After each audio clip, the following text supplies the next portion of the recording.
네, 그러면은 스케이드에 조금 어떤 기능들이 있고 이 기능들을 통해서 A&D 분야에서 어떻게 쓰이고 있는지를 말씀드리겠습니다. 요약하자면은 스케이드는 4가지 모듈로 되어 있고요. 먼저 여기 시스템 혹은 소프트웨어를 설계하는 파트, 그리고 인베이드 제어 알고리즘, 제어 로직을 모델링하는 부분, 그리고 HMI 소프트웨어를 디자인하는 부분, 그리고 모델 자체를 테스팅하는 부분으로 나뉘어져 있고요. 해당 이제 추적성 관리나 레포팅 할 수 있는 스케이드 라이프 사이클, 이렇게 5가지로, 정확히는 5가지로 나뉘어져 있습니다. 네, 이 부분은 지금 제어 로직을 짜는 이제 데모인데요. 크루즈 컨트롤에 대한 데모입니다. 크루즈 컨트롤의 이제 한 기능을 이런 식으로 오퍼레이터로 이제 정의를 하고요. 그리고 인풋, 아웃풋 인터페이스가 있고 그 인터페이스에 대한 데이터 타입이 있습니다. 그리고 뭐 스케이드에서 제공하고 있는 플러스 마이너스 곱하기, 그리고 if then else, 엔도 연산자, 그리고 스위치 케이스문을 가지고 이렇게 제어 로직을 짜주시면 되는 거고요. 네, 그리고 뭐 적분이라든지 미분, 라이징 엣지, 폴링 엣지, 뭐 이런 카운터와 같은 스케이드에서 제공하고 있는 연산 라이브러리를 통해서 로직을 그대로 가져가다가 로직을 짜주시면 될 것 같습니다.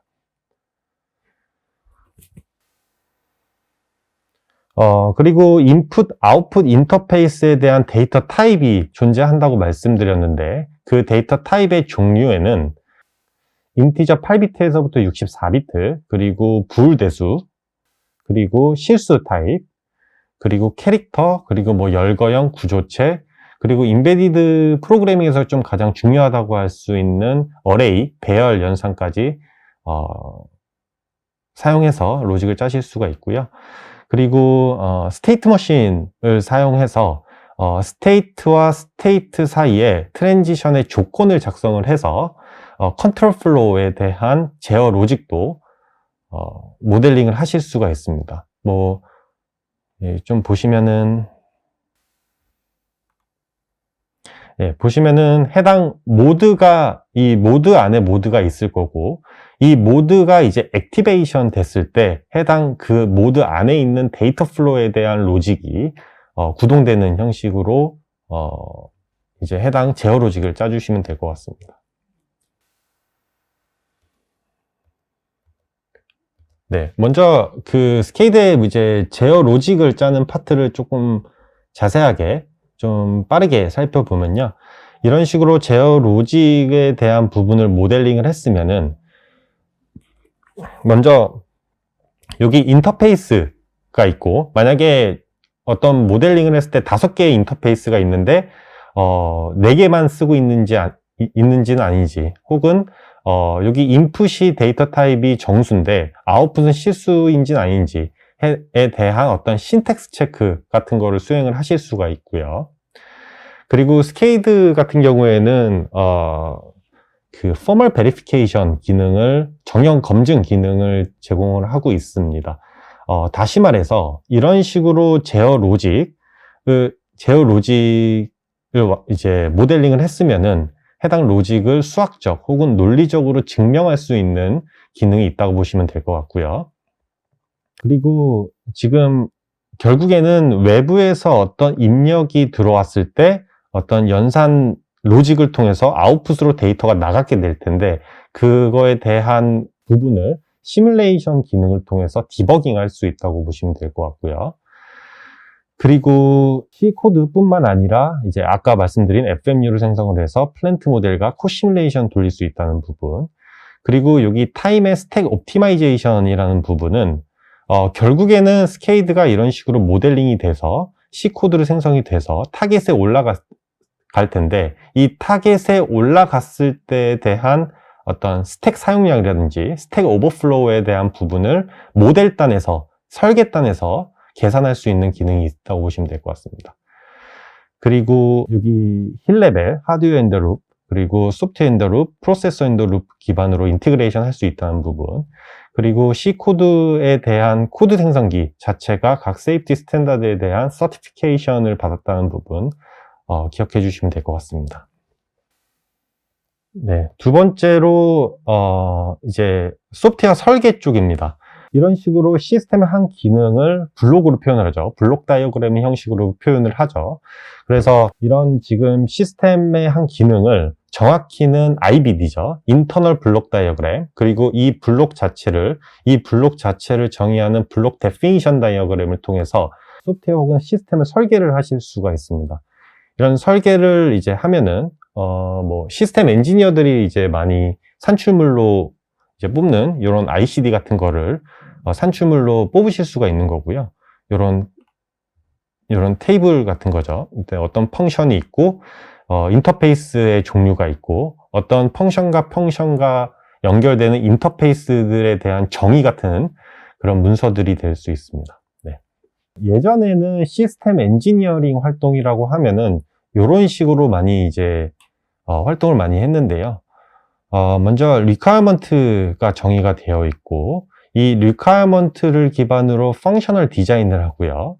그리고 이제 설계를 하죠. 뭐 하드웨어든 소프트웨어든 이제 설계를 하면은 이 설계된 그 설계도를 토대로 펑션 그리고 인터페이스들을 나누게 되고 할당하게 됩니다.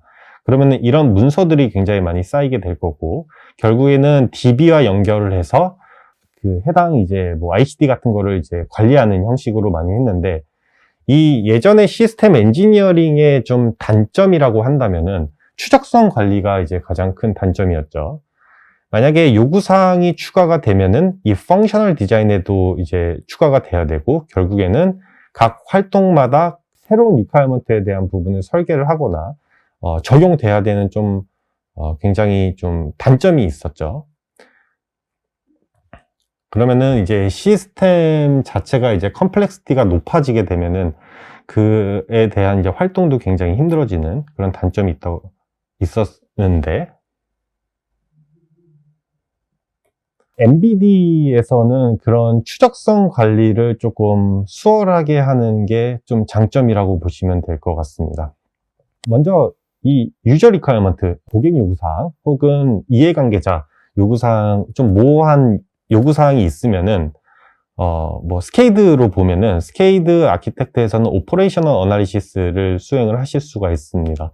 그래서 고객 요구사항이 있으면은 뭐 액티비티 다이어그램, 시퀀스 다이어그램, 그리고 스테이트 머신 같은 CSML 기법을 통해서 시스템 요구사항으로 잘 정립화 시켜준다고 보시면 될 것 같고요.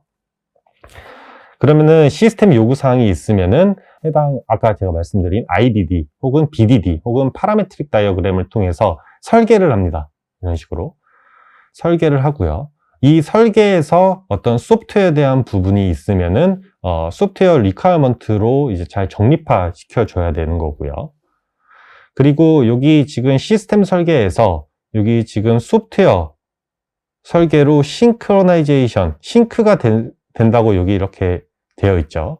이 부분은 잠시 뒤에 제가 다시 말씀드리고요. 그런데 여기서 조금 중요한 부분이 각 활동마다 이 추적성 관리를 할 수 있다는 게 이 MBD에서 좀 가장 핵심적인 내용이 아닐까 싶습니다. 네, 세 번째로 이제 HMI에 대한 부분인데요. 이렇게 그래픽화한 심볼 자체를 그대로 모델링을 하실 수가 있고요. 아까 마찬가지로 이 지금 심볼 자체가 모델이라고 한다면은 이 모델 자체에 대한 체크, 그리고 외부에서 어떤 밸류가 들어왔을 때 이 심볼이 움직이게 될 텐데 그 해당 부분에 대한 것을 시뮬레이션을 통해서 디버깅을 수행하실 수가 있는 거고요. 아까 보셨던 것처럼 FMU를 생성해서 코시뮬레이션, 플랜트 모델과 코시뮬레이션 돌릴 수 있다는 부분 알아두시면 될 것 같습니다. 그리고 이렇게 그래픽화란 프로토타이핑이 됐으면은 KCG 스케이드에 있는 코드 생성기로 C코드 혹은 ADA 코드로 생성할 수 있다는 부분 알아두시면 될 것 같습니다. 이 부분을 조금 디테일하게 살펴볼게요. 이런 이제 스케이드 디스플레이죠. 스케이드 디스플레이에서는 이제 일반적인 좀 많은 위젯을 제공을 하고 있습니다. 이게 간단하게 보시면 콤보 박스, 체크 버튼, 그리고 카운터, 게이지와 같은 위젯을 제공을 하고 있고요.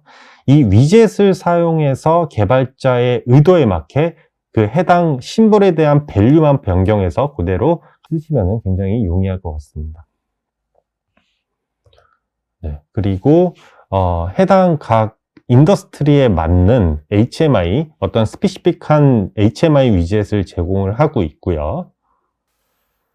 아까 그 스케이드 디스플레이로 그래픽화한 모델링을 완성이 됐으면은 결국에는 외부에서 어떤 입력이 들어온다고 말씀드렸죠. 그 입력에 대한 데이터 타입, 다양한 데이터 타입들이 있습니다. 당연히 배열도 있고요. 구조체가 있고요. 열거형도 있고요. 그리고 전역 변수 부분도 있고요. 그리고 각 심볼 자체에 대한 좀 간단한 로직도 좀 적용시킬 수가 있습니다. 그래서 플러스 마이너스, 엔도 연산자, 그리고 사막 연산까지 해당 심볼에다가 로직을 적용시킬 수 있다는 거 알아두시면 될 것 같습니다. 결국에는 이런 그래픽화한 모델링을 했으면은 클릭 한 번으로 해당 호스트죠. 데스크탑에서 프로토타입을 이제 직접 가시적으로 보실 수가 있는 거고요. 모바일에서도 해당 프로토타입을 보실 수가 있고, 이제 가장 중요한 C 코드로 생성을 해서 인베디드 플랫폼에 탑재할 수 있다는 부분 기억해 주시면 될 것 같고요. 마지막으로 지금 스케이드 디스플레이에서는 오픈GL, 오픈 그래픽 라이브러리, 세이프티 크리티컬 1.0, 2.0, 그리고 인베디드 시스템 1.1, 2.0 버전을 전부 지원을 하고 있습니다. 마지막으로 해당 모델 자체에 대한 테스팅에 대한 부분인데요. 고객의 이제 요구사항을 기반으로 이렇게 UI 형식의 테스트 케이스 혹은 스케이드 문법에 대한 테스트 케이스를 만드셔서 이 테스트 케이스를 가지고 요구사항과 모델 간의 적합성 테스트를 하는 테스트 익스큐션 부분이 있고요. 그리고 MCDC 혹은 디시전 커버리지, 모델 커버리지 테스트하는 부분이 있고 타겟 테스팅하는 부분이 있습니다. 조금 디테일하게 살펴보면요. 요건 지금 제어 로직에 대한 테스트 익스큐션, 아까 적합성 테스트라고 제가 계속 말씀드렸는데 이 테스트 익스큐션 부분을 잠시 보면요. 유저가 정의한 리퀘어먼트를 가지고 테스트 케이스를 짜면은 여기 보이시는 expected value가 될 거고요. 그리고 요구사항을 기반으로 모델링을 했으면은 그 해당 결과값에 대한 부분이 actual value가 될 것입니다. 그래서 expected value와 actual value에 대한 얼마나 차이가 나는지 혹은 이게 일치하는지에 대한 부분을 pass or fail로 구분할 수가 있고요. 그 해당 부분에 대한 레포팅도 이런 식으로 산출물로 뽑아내실 수가 있습니다. 이거는 그렇게 테스트 익스큐션 테스트가 완료가 됐으면은 두 번째로 이제 해야 될 분석이 모델 커버리지 분석입니다. 이 부분은 이제 제어 로직에 대한 테스트, 모델 커버리지 테스트인데요. 여기 인풋이 있고 이렇게 아웃풋이 있으면은 해당 인풋에 대한 부분이 전 블록에 다 영향을 미치는지에 대한 부분, 혹은 부분적으로 미치는지, 혹은 아예 해당 부분은 이제 연산되지 않는지에 대한 모델 커버리지 테스트를 수행할 수가 있고요. 지금 이 스케이드 이제 모델 테스팅 옵션에서는 MCDC나 혹은 디시전 커버리지 이런 부분을 체크할 수 있게 설정으로 되어 있습니다. 네, HMI 역시 똑같고요. 해당 HMI를 각 부분마다 이렇게 모델링을 했으면은 요구사항과 이 그래픽한 모델에 대한 패스 or fail로 테스트 익스큐션 테스트를 할 수가 있는 거고요. 그리고 이런 식으로 그 HMI에 대한 모델 커버리지 테스트를 하실 수가 있고, 모델 커버리지 리포트 역시 산출물로 생성을 하실 수가 있습니다. 이렇게가 이제 모델 테스팅 부분을 말씀드렸고요. 이 장표는 지금 해당 각 모듈끼리 아까 제가 싱크에 대한 부분을 뒷부분에서 말씀드린다고 말씀드렸는데 지금 이 부분이 싱크에 대한 부분입니다. 시스템의 한 기능을 이런 식으로 블록으로 표현을 하고 해당 인풋, 아웃풋 포트, 해당 포트에 대한 데이터 타입이 이런 식으로 설계가 되어 있으면요. 이제 소프트웨어에 대한 로직 측면에서 이 해당 블록 그리고 인터페이스들을 그대로 가져오실 수 있다고 보시면 됩니다. 그러면은 해당 블록을 이런 식으로 이렇게 싱크를 시키면은 해당 블록 안에 세부 로직을 모델링을 하시고요. 그렇게 모델링이 완성이 됐으면은 C코드 혹은 ADA 코드로 자동으로 생성된다고 보시면 될 것 같고요. 또 한 가지는 이 제어 알고리즘과 HMI 소프트웨어, HMI 부분을 코시뮬레이션을 시키실 수가 있습니다.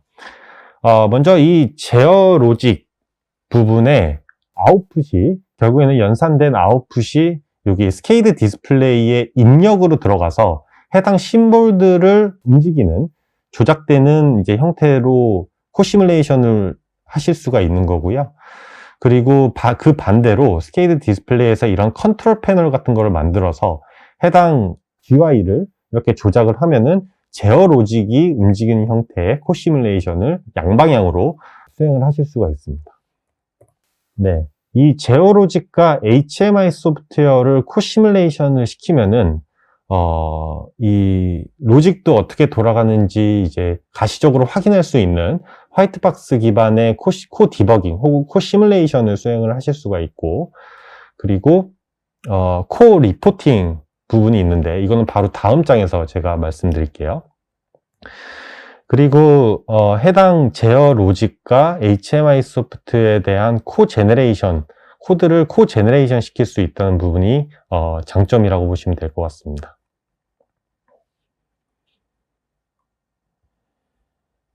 네. 요 부분이 이제 마지막 5번째 모듈인 이제 소프트웨어 리포트를 할 수 있는 부분인데요. 지금 뭐 스케이드 리포터는 내가 모델링한 모델, 그리고 모델링한 부분에 대한 디스크립션, 그리고 인터페이스에 대한 부분, 데이터 타입 전부 레포팅을 이런 식으로 산출물로 뽑으실 수가 있습니다. 이 레포팅에 대한 타입으로는 이제 MS 워드나 HTML로 이제 생성을 하실 수가 있는 거고요.